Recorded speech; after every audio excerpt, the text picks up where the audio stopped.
Hello friends, या लॉकडाऊनच्या काळामध्ये घरबसल्या अभ्यास चांगला चाललाय की नाही. आपण ज्ञानगंगा क्लासेसच्या माध्यमातून सर्व विद्यार्थ्यांना अल्जेब्रा आणि जॉमेट्रीचे मोफत क्लासेस घेत आहोत. तर आता चांगला विद्यार्थ्यांचा प्रतिसादही मिळतो आहे. तुम्ही तुमच्या मित्रांना देखील सांगा. पुढील व्हिडिओ तुम्हाला मिळण्यासाठी आमच्या चॅनलला सबस्क्राईब करा. तुम्हाला पुढील व्हिडिओ ची लिंक आपोआप मिळत जाईल. दररोज तुम्ही अभ्यास वेळेवर करा. त्यानंतर मी तुम्हाला पाठ्यांश शिकवल्यानंतर देखील अधिक अभ्यासासाठी काही एक्झाम्पल्स तुम्हाला देणार आहे होमवर्कसाठी. तो पण अभ्यास तुम्ही करायचा आहे. आज आपण एका नवीन टॉपिकवर बोलणार आहोत. तो भाग अभ्यास प्रकरण पहिला मधलाच आहे. तो भाग आहे डिटर्मिनंट. तर डिटर्मिनंट हे काय आहे ते आपण आज समजून घेऊया. डिटर्मिनंट मित्रो, आपण आधी सायमल्टेनियस इक्वेशन बघितलं, लिनियर इक्वेशन ची टू व्हेरिएबल बघितलं आणि सायमल्टेनियस इक्वेशन कसे सोडवायचे हे आपण बघितलं. आपण साध्या पद्धतीने पण सोडवलं आणि दुसरी गोष्ट आपण ग्राफिकल मेथडने सुद्धा सायमल्टेनियस इक्वेशन सोडवून बघितले. त्याच्या आधी मात्र आता तिसरीची पद्धत आहे determinant.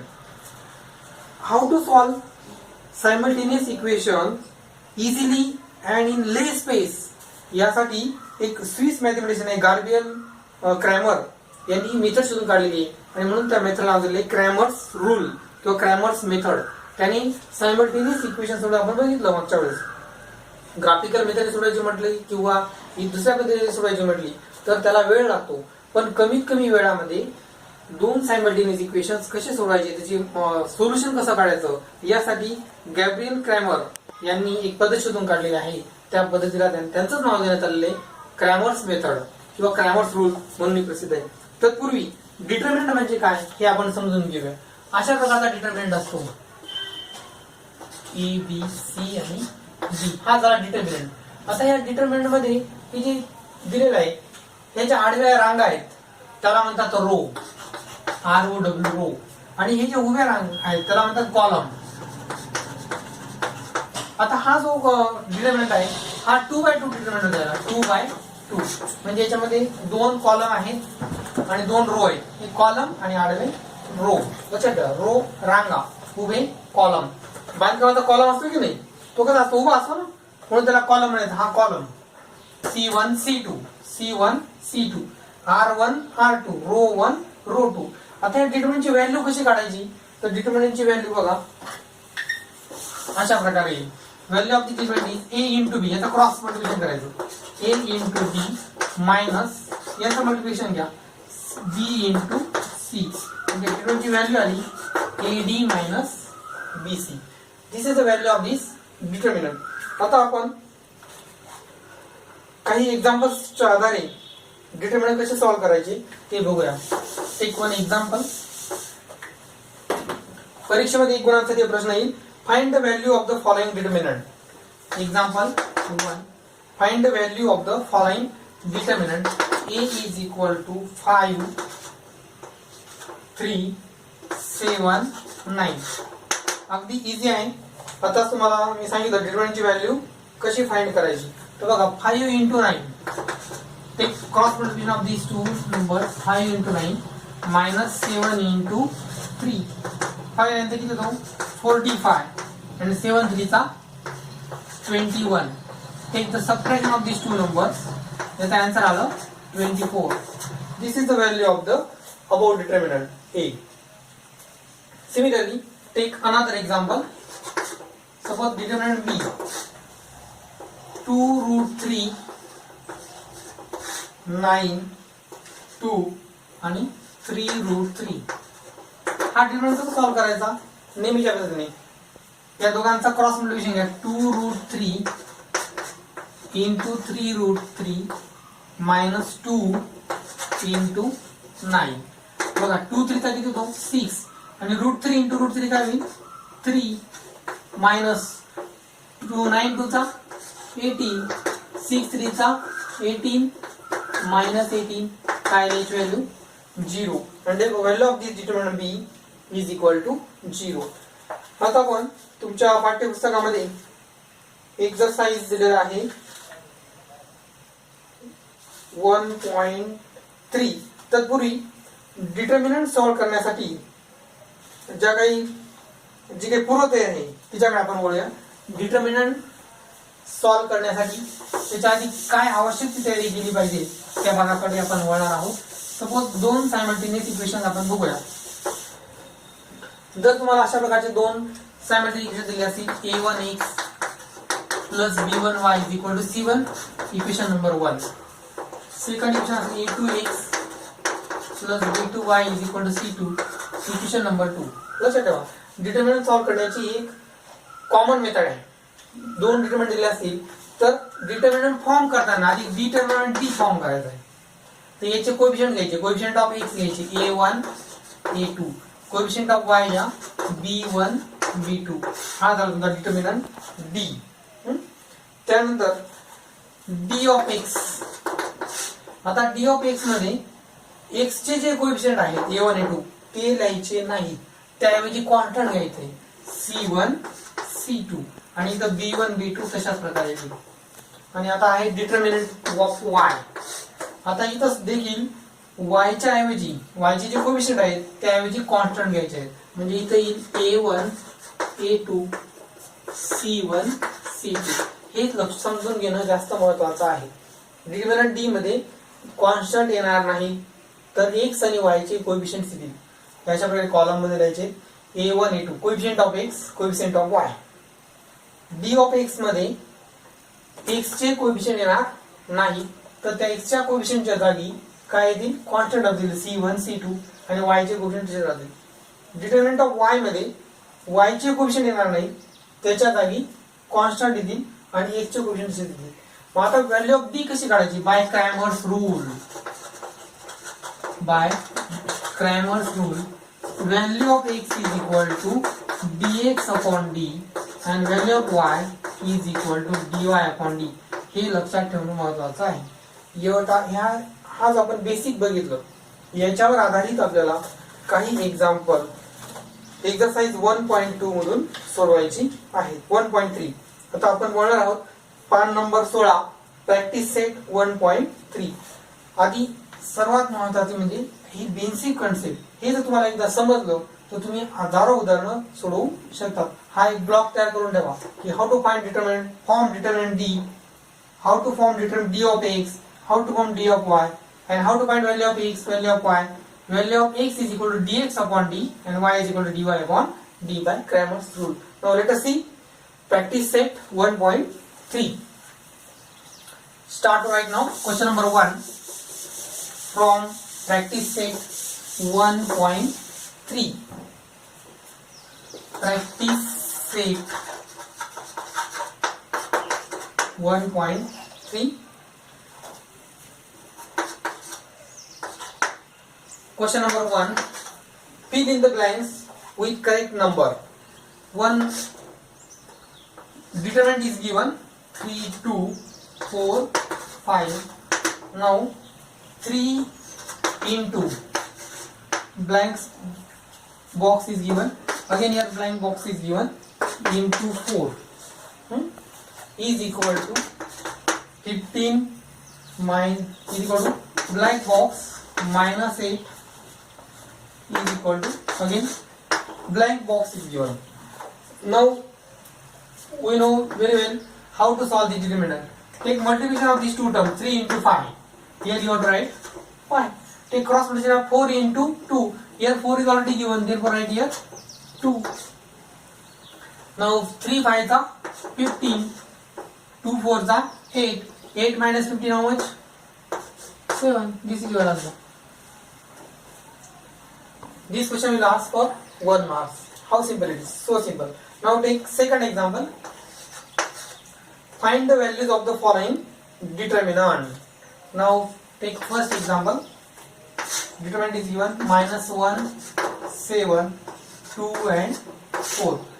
It is very simple to find the value of given determinant. Take the cross multiplication of these two numbers. -1 into 4 minus 2 into 7. -1 into 4 minus 4. -2 into 7 minus 14. And -4 minus 14 minus 18. If the sign of the two numbers is same, then add the two numbers and give a same sign. Equal same sign is negative. Therefore minus 18. Now take another example. 5 minus 7. Second example, find the value of the determinant. 5, 3 minus 7, 0. Okay, now it is so simple to solve the above determinant. 5 into 0 minus 7 into 3. 5 into 0, 0 minus 7 into 3, minus 21. Minus become plus 21. The value of the above determinant is 21. Okay. Now take third example. It is so different and looking difficult for students. Now let us see question number 3. Sub question. Now the determinant is given in the fractional form. 7 upon 3, 5 upon 3, 3 upon 2 and 1 upon 2. Don't be afraid for solving the determinant. Only go by your way, by your method. Now take the cross multiplication of these two numbers. 7 upon 3 into 1 upon 2 minus 3 upon 2 into 5 upon 3. It is so simple. Take multiplication of numerators and multiplication of denominators. 7 1 चा 7, 3 2 चा 6 minus 3 5 चा 15 and 3 2 चा 6. Here denominator is same. Denominator of the both fraction is equal. Therefore write the same denominator 6 and subtract their numerator. 7 minus 15, how much? Minus 8 upon 6. Again simplify it by 2. 2 4 are 8, 2 3 are 6. This is the answer of this denominator. Now in this way, question number 2 is over. Now third question is solve the following simultaneous equations using Cramer's rule. आता आपण जो Cramer's rule बघितला त्या पद्धतीने आपल्याला question number 3 solve करायचा आहे. त्याच्यामध्ये एकूण 6 एक्झाम्पल्स दिलेले आहेत. तर आपण वन बाय वन अभ्यास करूया आणि सॉल्व करूया.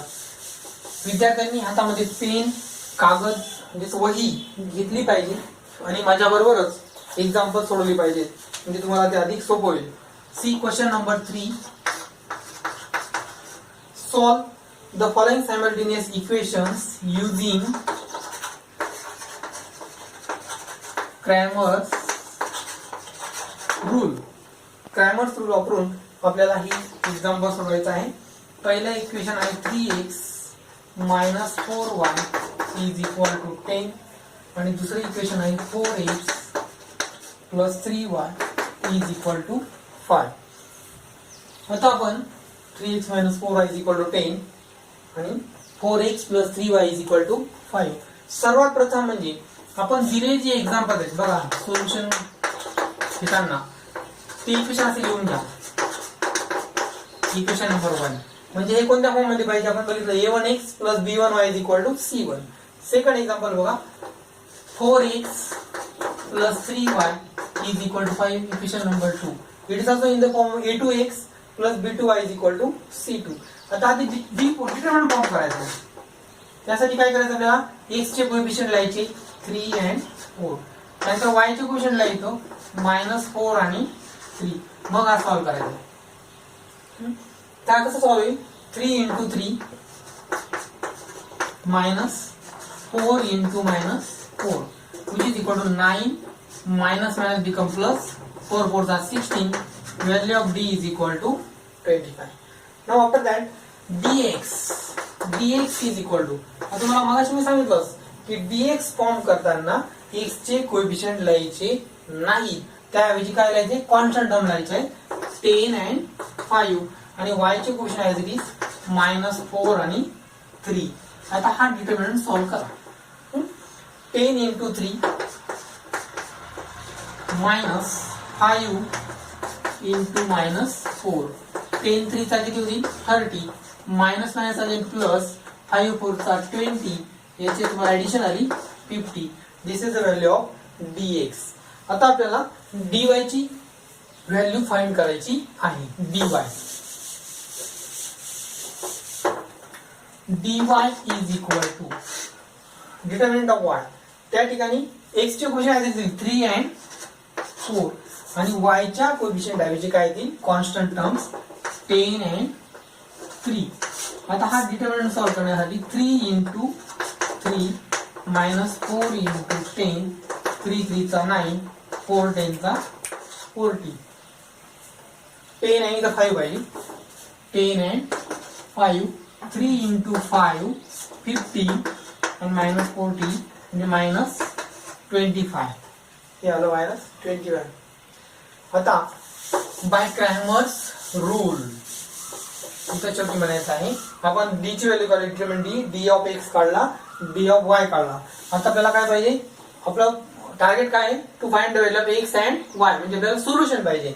मग इथं लिहायचं by Cramer's rule, d is equal to dx upon d. What is the value of dx 25. No, value of dx is 50 and value of d is 25, which is equal to 25 to the 50, and therefore x is equal to 2. Similarly, y is equal to dy upon d. आता y ची value काय आहे, dy ची value आपण काढली -25 आणि d ची value किती आहे 25, which is equal to -1. म्हणजे y ची व्हॅल्यू आली -1 and therefore solution is 2 and -1. 2 and -1. आपण हे दोघं इक्वेशन ग्राफच्या साहाय्याने सोडवले, ग्राफिकल मेथडने, तरी देखील आपल्याला सोल्युशन हेच मिळेल आणि सायमल्टेनियस मेथडने जरी सोडवले तरी आपल्याला हेच सोल्युशन मिळायला पाहिजे. पण क्रॅमर्सचं आपल्याला खूप मोठे उपकार आहेत. त्यांनी सोप्या पद्धतीने आपल्याला हे सायमल्टेनियस इक्वेशन कसे सोडवायचे त्याचीही मेथड उपलब्ध करून दिलेली आहे. आता आपण दुसऱ्या प्रश्नाकडे वळूया. तिसरा प्रश्न आपण घेऊ, क्वेश्चन नंबर 3. Question number 3. तिसरा प्रश्न आहे x plus 2y is equal to -1 and 2x minus 3y is equal to 12. प्रश्न एकदा चेक करून घेऊ. x plus 2y is equal to -1, 2x minus 3y is equal to 12. Okay, let us see how to solve. चला मित्रांनो, तुम्ही देखील माझ्याबरोबर सोडवण्याचा प्रयत्न करा. Start to solve. सर्वप्रथम दिलेली equation, given equations 2x plus 2y is equal to -1, equation number 1. 2x minus 3y is equal to 12, equation number 2. कोणत्या फॉर्म मध्ये मांडले आपण, a1x plus b1y is equal to c1, a2x plus b2y is equal to c2. Now form determinant d. So simple. Write the coefficient of x. What is the coefficient of x here? 1. Coefficient of this x is 2. Coefficient of y 2 and -3. Now solve the determinant. 2 into 1 into -3 minus 2 into 2. 1 into -3 -3. 2 into 2 4. -3 minus 4 -7. This is the value of d. Now d of x. Write the constant terms -1 and 12. Write the coefficient of y 2 and -3. Solve the above determinant. -1 into -3 minus 12 into 2. Now minus minus become plus. Minus into minus is equal to plus. 1 into 3 3 minus 12 to 24. 3 minus 24 21. लक्षात ठेवा, मोठ्या संख्येतून लहान संख्या वजा करायची. 23 minus 3 21 and give the sign of bigger number. 24 is biggest number. Give the sign of 24. Here negative sign is given, therefore minus 21 is the value of dx. Now find dy. dy is equal to on dy.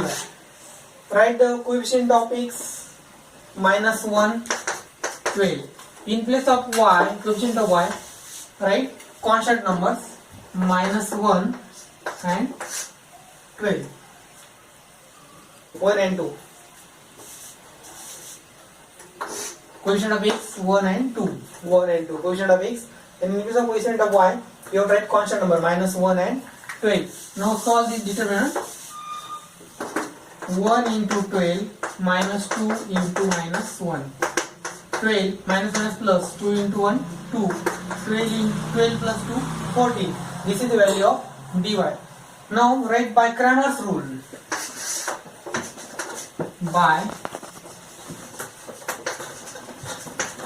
Cramer's rule, x is equal to dx upon d, which is equal to, what is the value of dx?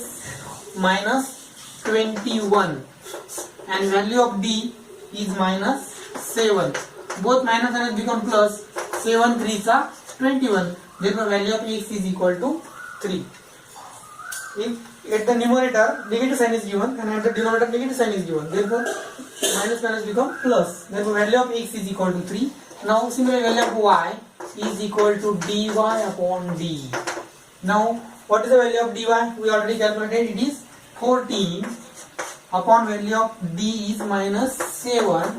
Now it is minus 2. 7 to the 14 and negative sign goes to numerator, and therefore our solution is x is equal to 3 and y is equal to minus 2 in this way. Okay, got it? Now take another example.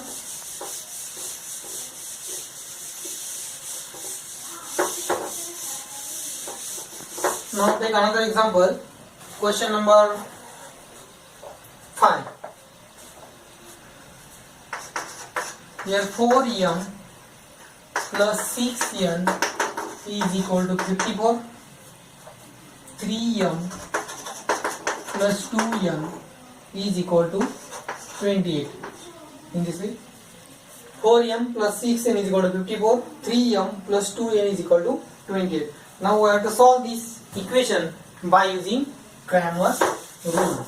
Now hurry up, try to solve this example before me. बघूया किती विद्यार्थी माझ्या अगोदर याचं उत्तर शोधून काढतात.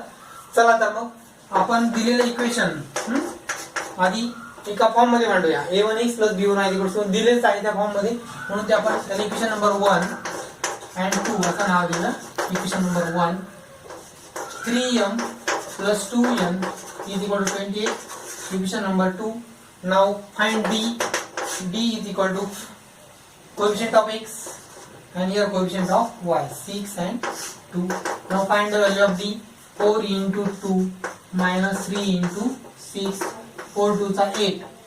3 6 are 18. Answer is minus 10. Like this. Now dx is equal to, in place of coefficient of x you have to write constant terms. 54 and 28. Here as it is 6 and 2. Take the cross multiplication. 54 into 2 minus 28 into 6.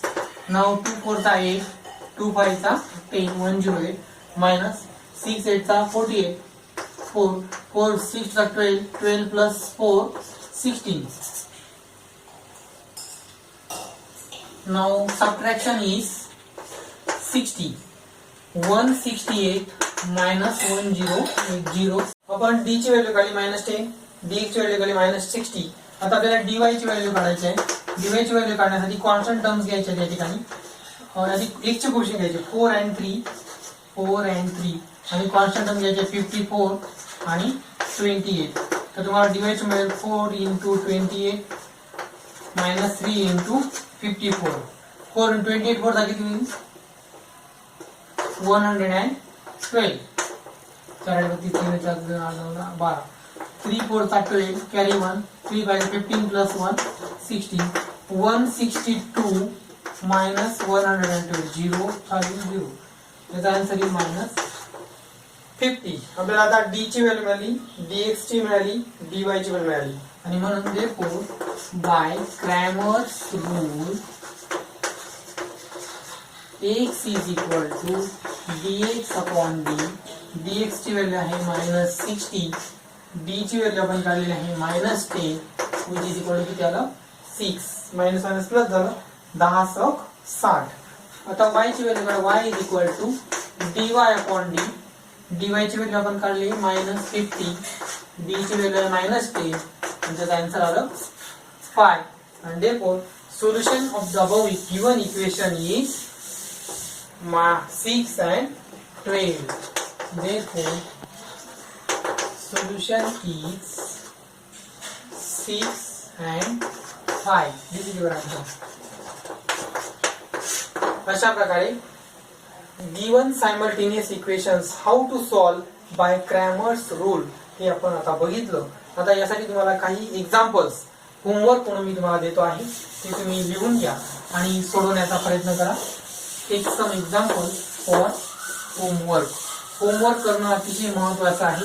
होमवर्कमुळे आपल्याला शिकवलेला भाग किती समजला हे कळायला मदत होते.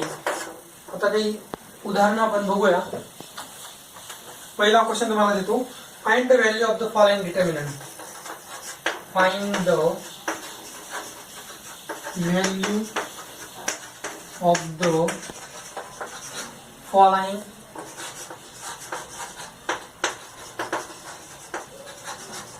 Determinants. पहिलं उदाहरण घ्या. 5, 2, 7, 4. Second -3, 8, 6, 0. Take third example. 1.2, 0.03, 0.57 and -0.23. त्यानंतर अजून एक एक्झाम्पल घ्या. Fourth one. -4/7, -6/35, 5 and -2/5. याचा आन्सर तुम्हाला मिळायला पाहिजे 38/35. अशा प्रकारे. आता दुसरा प्रश्न आपण बघूया. Second example, second question, question number 2. Examples वहीमध्ये लिहून घ्या आणि सोडवण्याचा प्रयत्न करा. क्वेश्चन नंबर 2 आहे. Solve the following simultaneous equations using Cramer's rule. Solve the following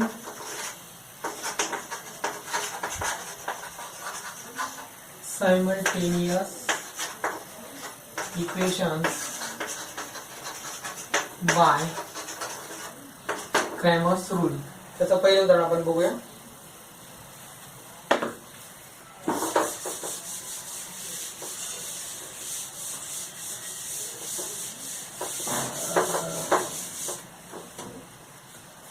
Take question number 1. 3x minus y is equal to 7. X plus 4y is equal to 11. Question number 2. 4x plus 3y. 4x plus 3y minus 4 is equal to 0. And 6x is equal to 8 minus 5y. आता हे जे दोघं equations आहेत ते अशा प्रकारे मांडून घ्या. 4x plus 3y is equal to 4, equation number 1. आणि हे असं मांडा. 6x plus 5y is equal to 8, equation number 2. आता हे तुम्हाला सोडवण्यासाठी सोपं होणार आहे. Question number 3. y is equal to 5x minus 10/2 and 4x plus 5 is equal to minus y. आता हे पण तुम्हाला मी थोडं सिंपल फॉर्म मध्ये आणून देतो. हा 2 इकडे आणा. काय होईल? 2y is equal to 5x minus 10. आता अजून याला सोपं करा. 5x हा 2y इकडे द्या minus 2y आणि हा 10 इकडे आणा is equal to 10. हे तुमचं इक्वेशन नंबर 1.